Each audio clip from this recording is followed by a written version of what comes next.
farm machines and implements are vital weapons in the all-out fight for food production. They deserve all the care and attention a good soldier gives to his tank or his rifle. As long as steel and manpower are precious, neither farm machinery nor spare parts can be easily replaced. But food production must go on. And with labor short, it is vitally important to make sure that machines and implements are never out of use because of damaged or worn parts. The old saying, prevention is better than cure, applies here. Many breakdowns and mechanical troubles are caused through neglect of some sort or other. Neglect to tighten up that nut when it worked loose, or to use the oil can and grease gun regularly, or to clean and store properly that implement when it was put away.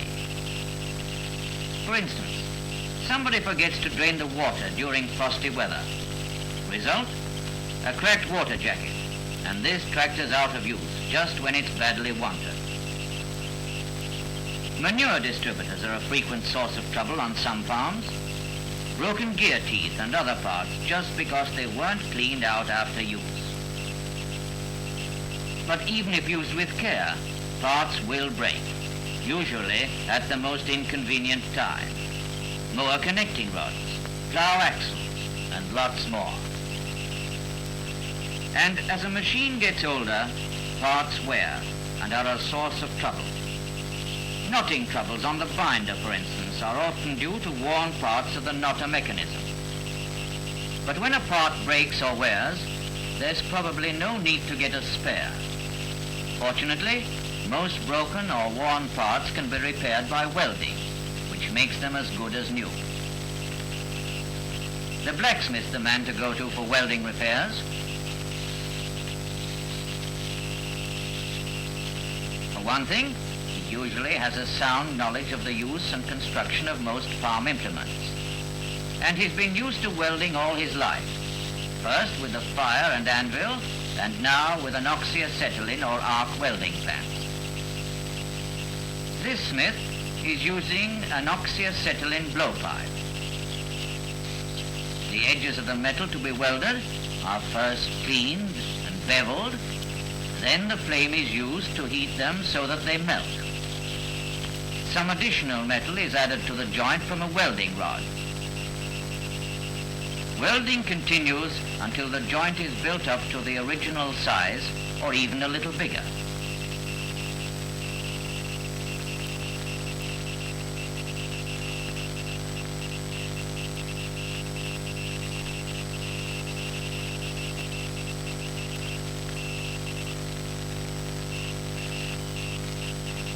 Here's the finished job. An old broken mower connecting rod, as good as new, and ready for use again. More and more forges are being equipped with welding plants, and the smiths trained in welding. This man has got the welding proficiency certificate of the Rural Industries Bureau. And here's a selection of jobs waiting to be welded. Knife backs, wheels, castings of all sorts, axles, plow axles, and so on. And don't forget, when a part breaks, it's a great help if you collect all the broken pieces.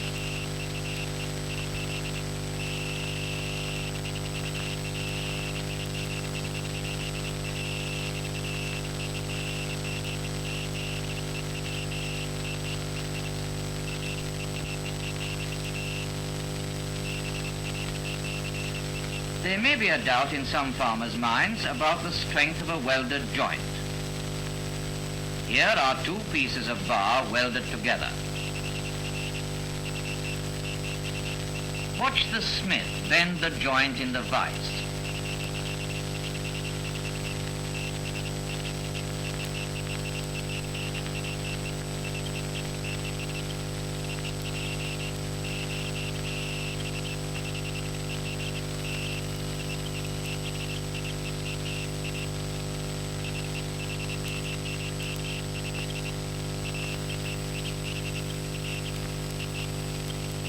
Parts don't usually have to take a strain like that, but that demonstration should banish all doubt.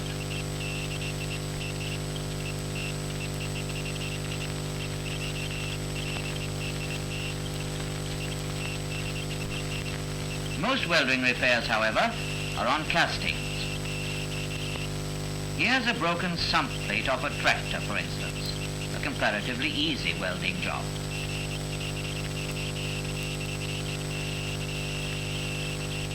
Castings such as this are often bronze welded. That is, you can see the welded joint as a gold or brass-colored line.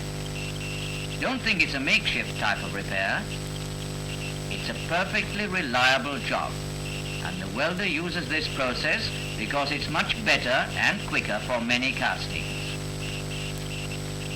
He's dipping the rod into a tin so as to pick up some flux to keep the molten metal clean.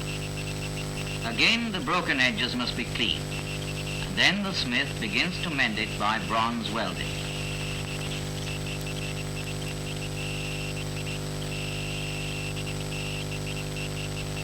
Here are some other parts that have been bronze welded. You can see the bronze weld here.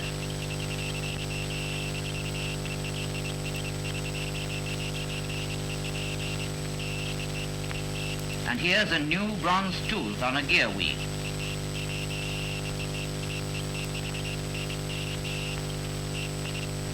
Gear teeth often wear and chip without actually breaking. They too can be repaired by welding.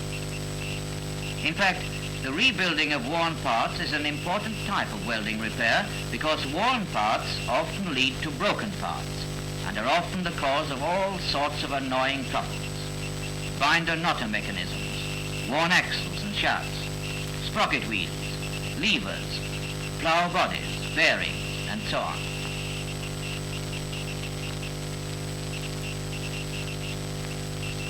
The welding of some worn parts may save a heavy repair bill.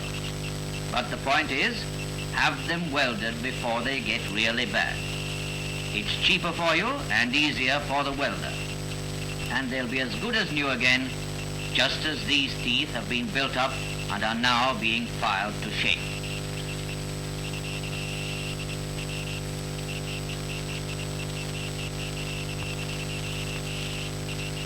The welder will willingly give you advice.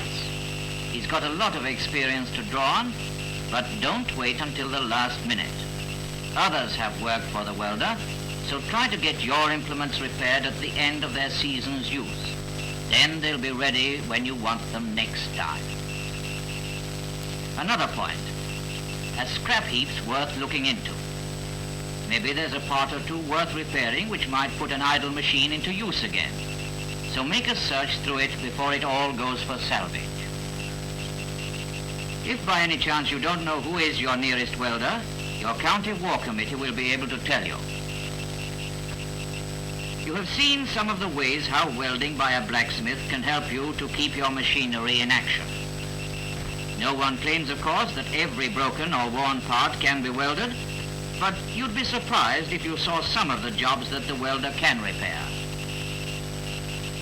Welding is helping, in no small way, to overcome many of the hold-ups due to broken or worn parts, or absence of spares. And in these days, that's something well worth remembering.